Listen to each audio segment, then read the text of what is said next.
Digital news కి స్వాగతం. వార్తల ముందుగా ముఖ్యాంశాలు.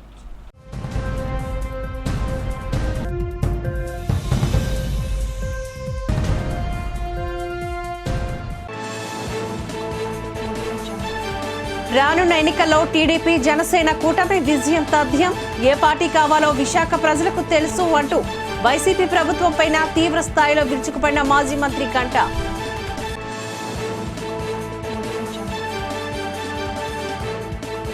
విమ్స్ లో అందుబాటులోకి నాణ్యమైన వైద్య సేవలు. 2 ఏళ్లుగా విమ్స్ అభివృద్ధికి కృషి చేస్తున్నట్లుగా జిల్లా కలెక్టర్ మల్లికార్జున వెల్లడి.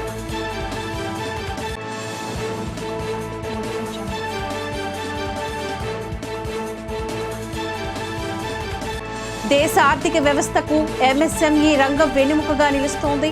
పారిశ్రామికంగా ఉత్పత్తుల ప్రదర్శన, కొనుగోలు స్టాల్స్ ను ప్రారంభించిన steel plant CMD Atul Bhatt.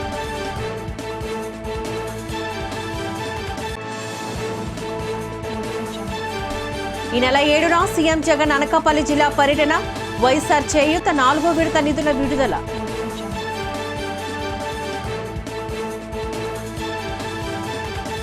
ఈ నెల 8వ తేదీ శుక్రవారం పెదవాల్తేరు శ్రీ అసంగనంద ఆశ్రమంలోని శ్రీ మృత్యుంజయేశ్వరాలయంలోని మహాశివరాత్రి ఉత్సవాలు ఘనంగా నిర్వహిస్తామా అంటూ ఆశ్రమ ఉపాధ్యక్షుడు మత్తి శ్రీనివాసరెడ్డి తెలియజేశారు. ఆలయ ప్రాంగణంలో ఏర్పాటు చేసిన మీడియా సమావేశంలో పాల్గొని ఆయన మాట్లాడారు. శ్రీ మృత్యుంజయేశ్వర ఆలయంలో శివరాత్రి రోజు సాయంత్రం నుంచి గంగా, గోదావరి, కృష్ణ, వంశధార, నాగవలి 5 పుణ్య నదుల నుంచి తెచ్చిన పవిత్ర నది జలాలతోని స్వామికి అభిషేకం నిర్వహిస్తామని చెప్పారు. ఆ రోజున స్వామివారికి వేకువజామున 5 గంటల నుంచి పంచామృతాభిషేకం, సాయంత్రం 4 గంటలకు పురవీధిలో ఉత్సవ విగ్రహ ఊరేగింపు, సాయంత్రం 6 గంటలకు భక్తులతో పంచనది జలాలతో అభిషేకం, రాత్రి 12 గంటలకు భక్తులతో క్షీరాభిషేకం, అనంతరం సహస్రనామార్చన, రాత్రి 1 గంటకు రుద్రాభిషేకం చేస్తామని చెప్పారు. భక్తులందరూ ఈ పూజల్లో పాల్గొనాలని కోరారు. ఈ సమావేశంలో ఆశ్రమ ఉపాధ్యక్షుడు విశ్వేశ్వరరావు, కార్యదర్శి మరడ అప్పారావు రెడ్డి, ట్రస్టీలు కె నారాయణమ్మ, జి చిన్న తదితరులు కార్యక్రమంలో పాల్గొన్నారు. మార్చి 8వ తారీఖు శివరాత్రి మహోత్సవ సందర్భంగా ఈ విలేకరుల సమావేశం ఏర్పాటు చేయడం జరిగింది. మీ ద్వారా ప్రజలకి చేరువ అవ్వాలన్న ఉద్దేశం మీద కార్యక్రమాన్ని నిర్వహిస్తున్నాం. ఎక్కడా జరగని విధంగా పంచనదీ జలాలు తీసుకొచ్చి గంగా, కృష్ణ, గోదావరి, వంశధార, నాగావళి జలాలతో వచ్చిన భక్తులందరి చేత కూడా ఇక్కడ అభిషేకం చేయించడం జరుగుతుంది.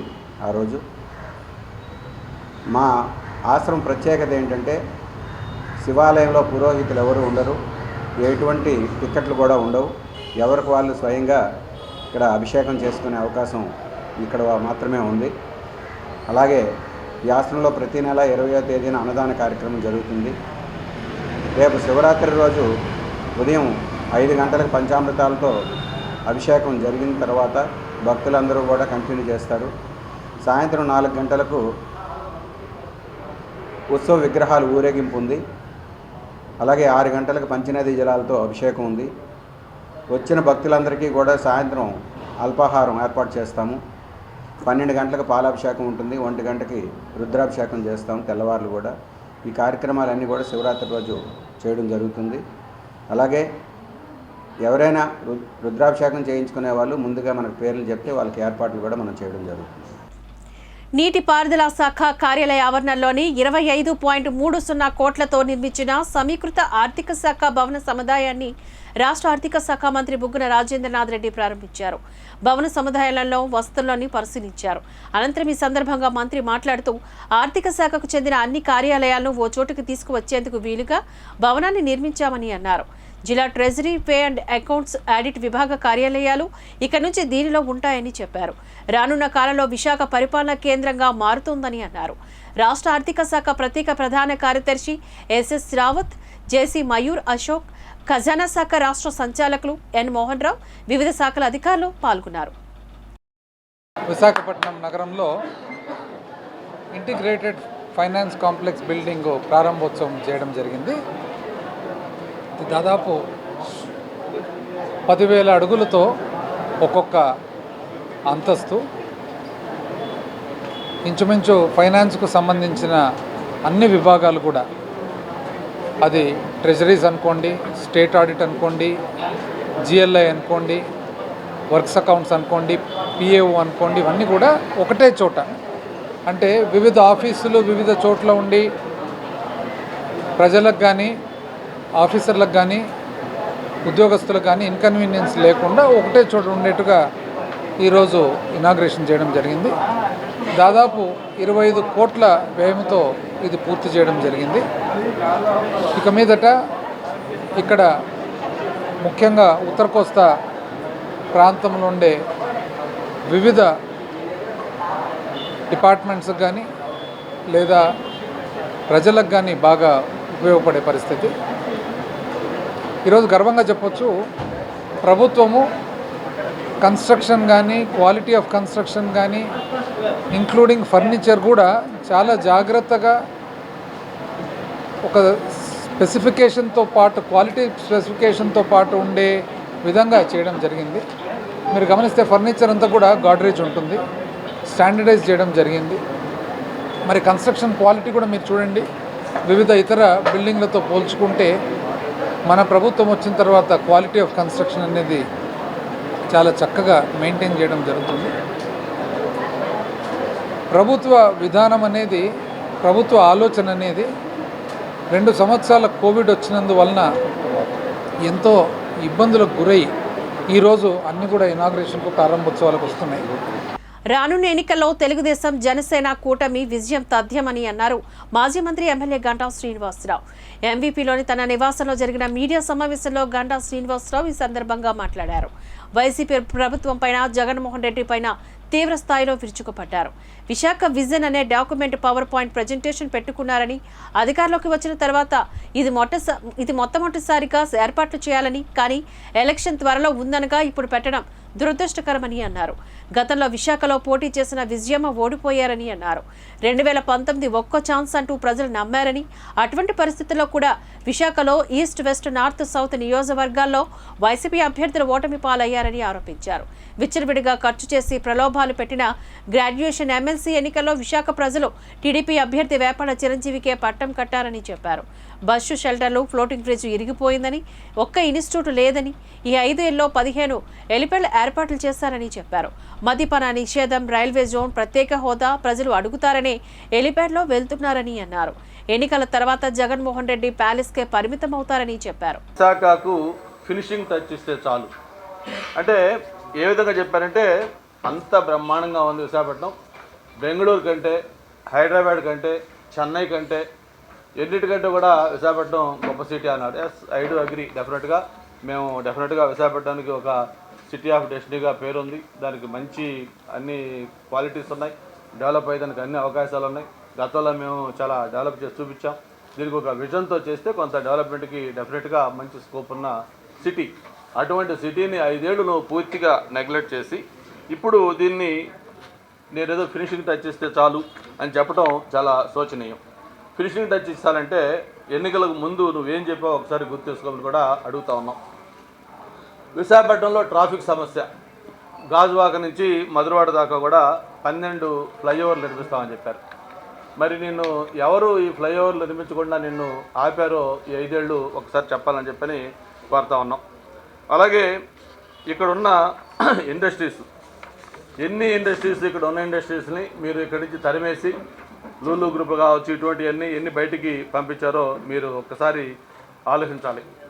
మామూలుగా ఎన్నికలకు ముందు ఏం చెప్పారు, ఇప్పుడు చివరిగా ఇక్కడికి వచ్చి విశాఖ అభివృద్ధి చెందుతుంది, అది ప్రతిపక్షాలకి ఇష్టం లేదు, ఏది ఏమైనా సరే ఎన్నికల తర్వాత విశాఖలోనే ఉంటాను, ఇక్కడే ప్రమాణ స్వీకారం కూడా చేస్తా అని చెప్పి మీరు నిన్న ఒక మాట కొత్తగా కొసబరుపుగా చెప్పారు.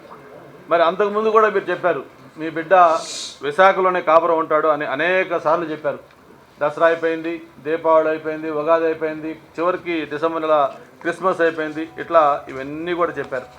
చివరికి మొన్న ఎన్నికలు వచ్చే సమయంలో ఇప్పుడు ఎన్నికలు అయిపోయిన తర్వాత మళ్ళీ మీరు ముఖ్యమంత్రిగా వచ్చి ఇక్కడే ప్రమాణ స్వీకారం చేస్తాను, ఇక్కడే ఉంటానని చెప్పారు.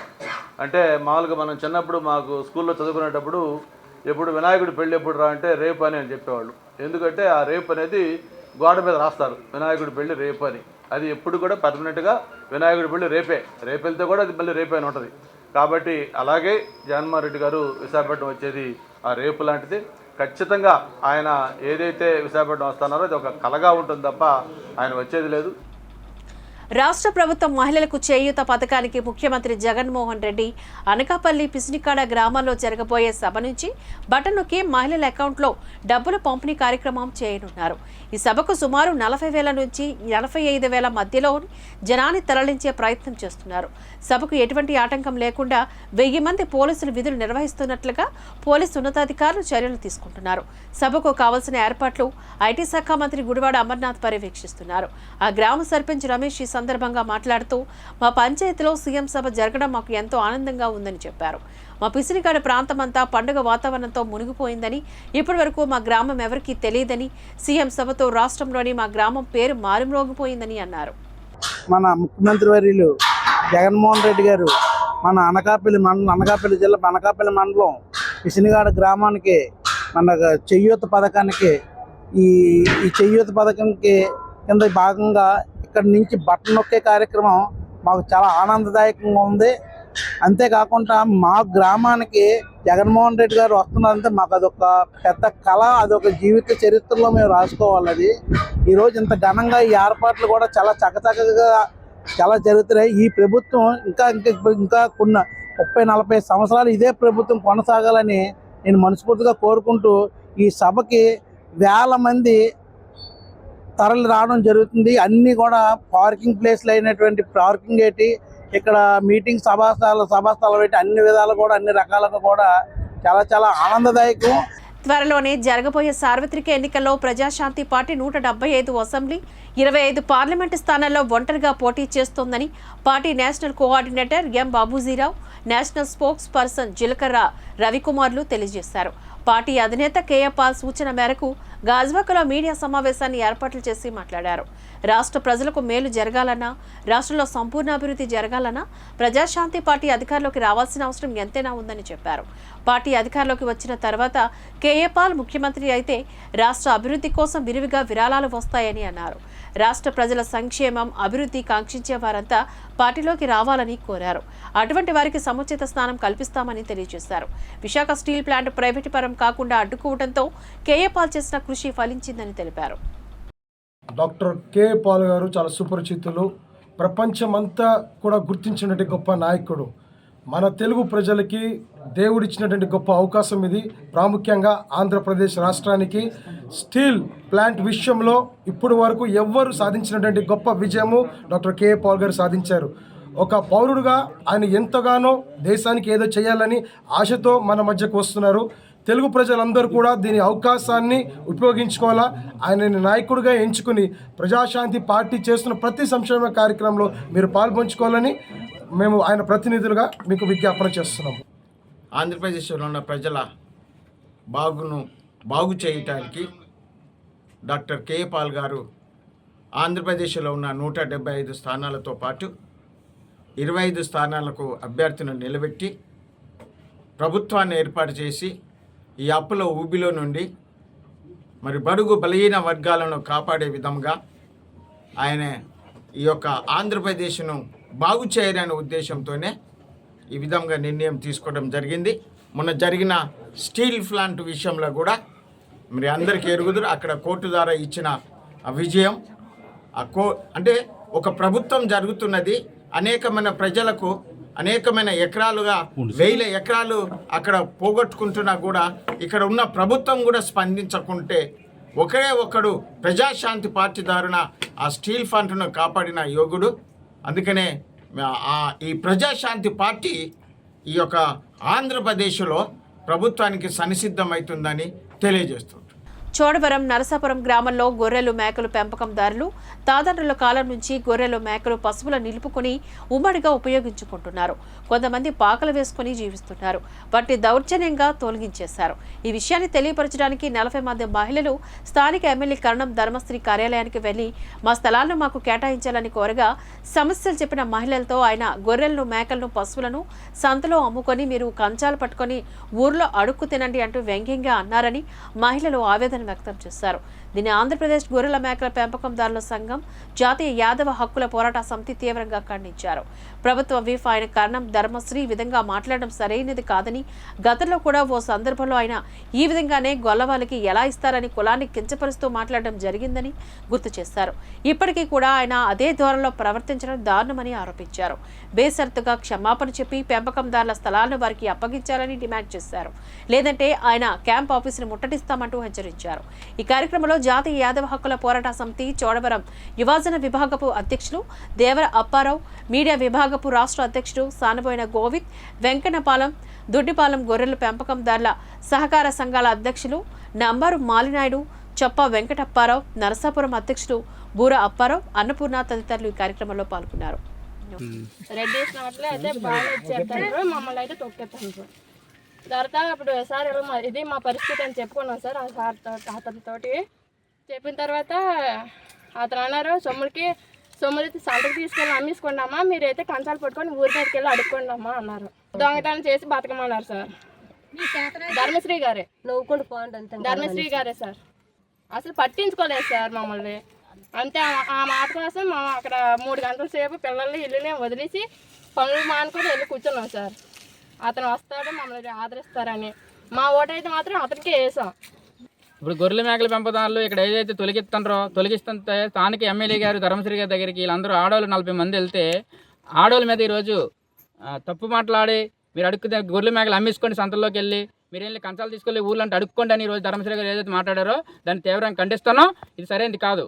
ఎందుకంటే స్థానిక ఎమ్మెల్యేకి ఇక్కడ ఏదైనా స్థానిక అధికారుల నుంచి ఇబ్బంది వచ్చినా, స్థానిక నాయకుల నుంచి ఇబ్బంది వచ్చినా, ఒక నిజవర్గానికి పెద్దగానే ఈరోజు ఎమ్మెల్యే గారి ధర్మశ్రీ దగ్గరికి వెళ్తే ఒక ప్రభుత్వ వీపుగా ఉండి, ఒక మంత్రి వాదాలో ఉండి ఈరోజు యాదవుల్ని అడుక్కు తినండి, గొర్రెల మేకలు సంతల్లో అమ్ముకోండి అని చెప్పడం అనేది దీన్ని తీవ్రంగా ఖండిస్తున్నాం.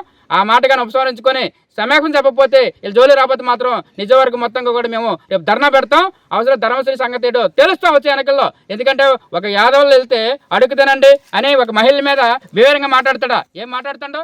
ఎమ్మెల్యే మనకి బుద్ధి ఉందా? నిజంగా బుద్ధి మాకు ఉన్నాడైతే ఎమ్మెల్యే మాట్లాడు.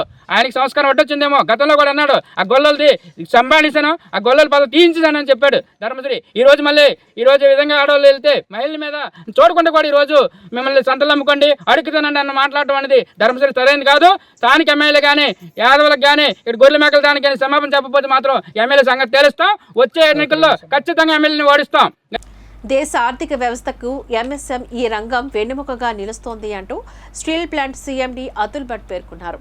గాజ్వాక్ ఆటోనగర్లో వెండర్ డెవలప్మెంట్ ప్రోగ్రాంలో భాగంగా కేంద్ర మంత్రిత్వ శాఖ ఆధ్వర్యంలో 2 రోజుల పాటు నిర్వహించనున్న పారిశ్రామిక ఉత్పత్తుల ప్రదర్శన, కొనుగోళ్ల స్టాల్స్ను ఆయన ప్రారంభించారు. ఈ సందర్భంగా సీఎండీ మాట్లాడుతూ, ఏ దేశం యొక్క ప్రగతి అయినా ఎంఎస్ఎంఈ యొక్క ప్రగతికి డైరెక్ట్గా కనెక్ట్ అయి ఉంటుందని, ఈ రంగం ద్వారా స్పేర్ పార్ట్లు మరింత తయారయ్యి యావత్ ఆంధ్రప్రదేశ్ మరియు ఇతర రాష్ట్రాల నుంచి ఎంఎస్ఎంఈ సంస్థల నుంచి తయారు చేసే ఉత్పత్తుల గురించి మున్ముందు ఎదురు చూస్తారని తాను ప్రగాఢంగా నమ్ముతున్నట్లుగా అతుల్ భట్ తెలియజేశారు. విశాఖ ఉక్కు కర్మాగారం యావత్ భారతదేశంలోనే అత్యున్నత చక్కటి ప్లానింగ్తో నిర్మించబడిన స్టీల్ కర్మాగారంగా అతుల్ భట్ అభివర్ణించారు. కార్యక్రమంలో additional commissioner T Chandrasekhar, IALA commissioner Jayachandra, chairman Satyanarayana Reddy, వాసివా అధ్యక్షుడు Panduranga Prasad, shipyard director SV Rambabu, Gajuwaka BJP convener Kannamreddy నరసింహతో తదితరులు ఈ కార్యక్రమంలో పాల్గొన్నారు. Second program will be organized at Vijayawada next week.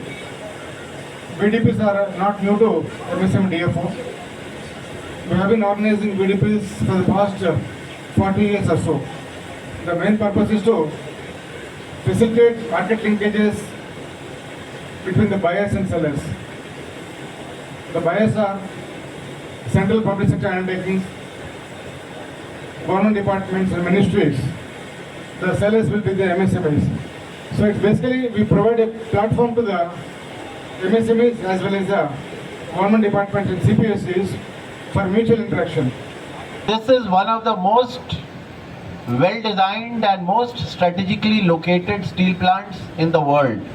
You know, at a global level, I have to do a benchmarking of an ideal steel plant with an ideal location. One zeroes in on Visakhapatnam steel plant. It is not just the activities which happen inside the steel plant which is important. You know, a steel plant generates an economy around it.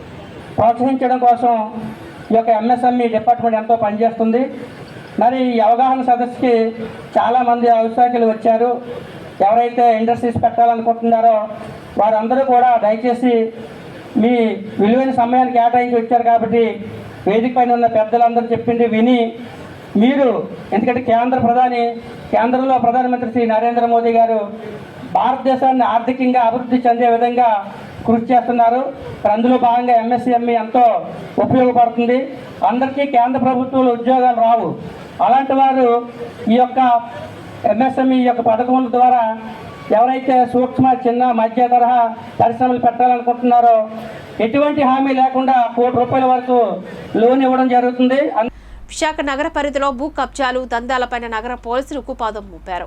ఈ తరహా ఫిర్యాదులు ఎక్కువవడంతో ప్రత్యేక స్పందన కార్యక్రమం ద్వారా బాధితుల నుంచి అర్జీలు స్వీకరిస్తున్నారు. ఈ క్రమంలో నగరంలో అన్ని పోలీస్ స్టేషన్ పరిధిలోని స్పందన కార్యక్రమాన్ని నిర్వహించారు. దువ్వాడ స్టేషన్స్ పరిధిలోని ఏర్పాట్లు చేసిన కార్యక్రమానికి నగర డీసీపీ మేక సత్యబాబు హాజరై భూ బాధితుల నుంచి నేరుగా ఫిర్యాదులు స్వీకరించారు. ఫిర్యాదుల ఆధారంగా విచారణ జరిపి తగిన న్యాయం చేసేందుకు కృషి చేస్తామంటూ హామీనిచ్చారు. ఈ ప్రాంతానికి సంబంధించి 20 మంది భూ బాధితులు ఫిర్యాదు చేసినట్లుగా సత్యబాబు తెలియజేశారు.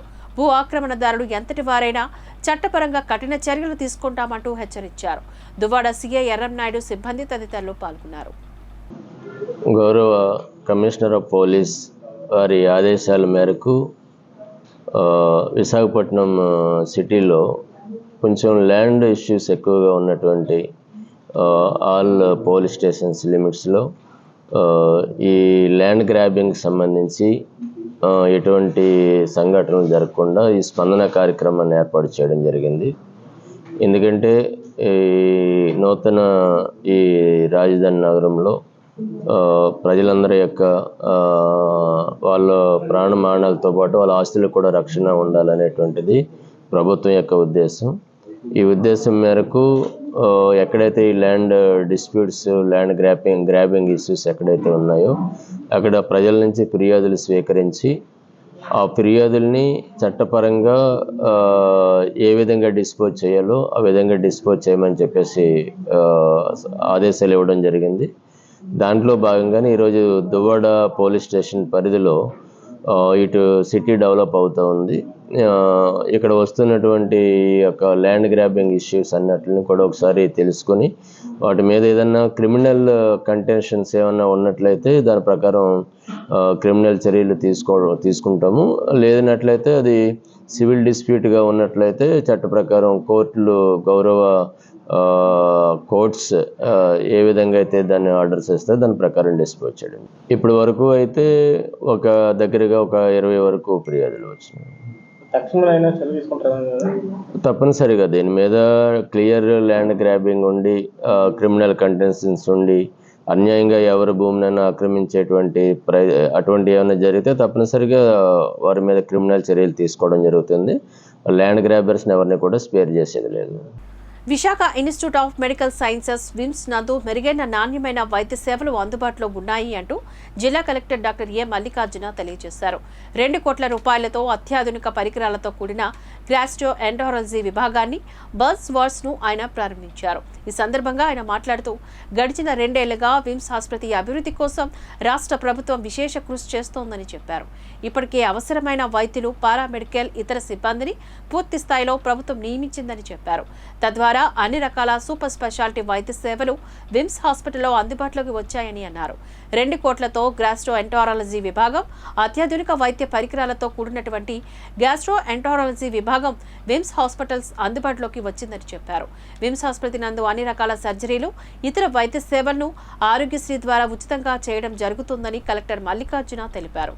ఈ కార్యక్రమంలో VIMS director doctor K Rambabu, Indian Oil Corporation executive director Anil Kumar తదితరులు ఈ కార్యక్రమంలో పాల్గొన్నారు. నెంబర్ ఆఫ్ డిపార్ట్మెంట్స్ పెంచడం జరిగింది. అలాగే డాక్టర్స్ రిక్రూట్మెంట్ పెంచారు. అలాగే both medical, non medical staff కూడా మనకి కొత్త రిక్రూట్మెంట్ చేయడం జరిగింది. అండ్ దాంతో మనకి సుమారుగా చూసుకుంటే ఓపీ కూడా ఆల్మోస్ట్ 3-4 టైమ్స్ పెరిగింది విమ్స్లో. సో ఇప్పుడు ఈరోజు చూసుకుంటే మనము ఒకటి గ్యాస్ట్రో ఎంటరాలజీ అండ్ హెపటాలజీ డిపార్ట్మెంట్ని ఒకటి మనం ఓపెన్ చేసుకోవడం జరిగింది. ఇందులో మనకి ఆల్మోస్ట్ 2 crores ఎక్విప్మెంట్ మనకు రావడం జరిగింది. ఇందులో ఐఓసీల వాళ్ళు 53 lakhs ఎక్విప్మెంట్ మనకి ఇవ్వడం జరిగింది. రిమైనింగ్ 1.5 crores మనకి గవర్నమెంట్ ఎక్విప్మెంట్ మనకి రెడీ అయింది. సో ఈ 2 crores ప్లస్ అలాగే డాక్టర్స్ ఆల్రెడీ ఇద్దరు గ్యాస్ట్రోఎంటరాలజిస్ట్ డాక్టర్స్ ఉన్నారు. అలాగే remaining medical non medical staff కూడా మనకి రిక్రూట్మెంట్ జరిగింది. సో మనకి ఆన్ యావరేజ్ మనకి 50 to 70 ఓపీ కూడా ఇప్పుడు స్టార్ట్ అయింది. సో ఇప్పుడు ఈ ఎక్విప్మెంట్ పెట్టిన తర్వాత ఇవన్నీ కూడా కొద్దిగా లేటెస్ట్ మనకి very qualitative and very latest equipment పెట్టడం జరిగింది. సో ఖచ్చితంగా మనకి విశాఖపట్నం జిల్లాకు సంబంధించింది ఎక్కడికి కూడా ఎక్కడ కూడా దొరకంది మంచి క్వాలిటీ ఎక్విప్మెంట్ ఇక్కడ పెట్టడం జరిగింది. సో అలాగే డాక్టర్స్ కూడా బాగా హైదరాబాద్లో కానీ ఈ ఏరియాలో ట్రైన్డ్ డాక్టర్స్ ఇక్కడ మనకి పనిచేయడానికి జాయిన్ కూడా కావడం జరిగింది. అలాగే మనకి సెకండ్ వచ్చేసి మనకి ఒక 18-bed బండ్స్ యూనిట్ కూడా స్టార్ట్ చేయడం జరిగింది. సో బండ్స్ సంబంధించి మనకు ఆల్రెడీ ప్లాస్టిక్ సర్జన్ డాక్టర్ గారు కూడా మనకు రిక్రూట్మెంట్ చేసుకున్నాము. అలాగే ఇతర స్టాఫ్ కూడా దానికి సంబంధించి ఉన్నారు. సుమారుగా మనకి 40% లోపు ఎక్కడైతే బండ్స్ వస్తాయో ఇక్కడికి ఆ బండ్స్ సంబంధించి ట్రీట్మెంట్ చేయడానికి స్టాఫ్ అవైలబిలిటీ కానీ బెడ్ అవైలబిలిటీ మెడికేషన్ కానీ అలాగే మిషనరీ కానీ మొత్తం కూడా మనకి ఏర్పాటు చేసుకున్నాం. సో 40% దాటితే మళ్ళీ కావాలంటే కేజీఎస్లో అవసరం మేరకు పంపించడం జరుగుతుంది.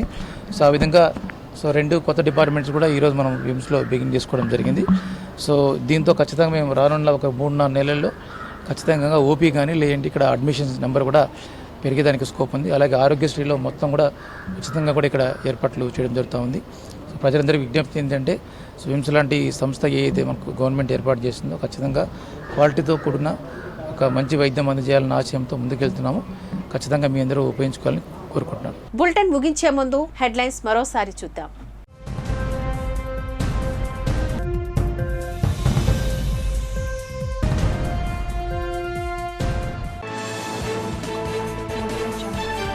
రానున్న ఎన్నికల్లో టీడీపీ జనసేన కూటమి విజయం తథ్యం. ఏ పార్టీ కావాలో విశాఖ ప్రజలకు తెలుసు అంటూ వైసీపీ ప్రభుత్వంపైన తీవ్ర స్థాయిలో విరుచుకుపడిన మాజీ మంత్రి గంట.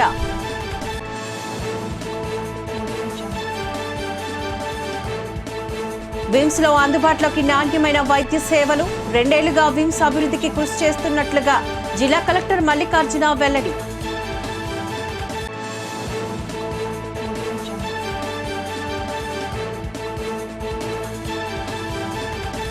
దేశ ఆర్థిక వ్యవస్థకు ఎంఎస్ఎంఈ రంగం వెన్నెముకగా నిలుస్తోంది.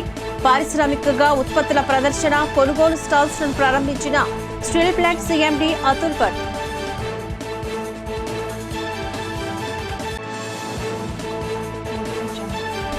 ఈ నెల 7న సీఎం జగన్ అనకాపల్లి జిల్లా పర్యటన.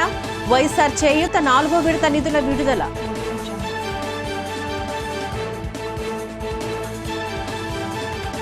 ఇవి బులెటిన్ అప్డేట్స్. మరిన్ని వార్తా విశేషాలతో మళ్ళీ కలుద్దాం. అంతవరకు సెలవు. నమస్కారం.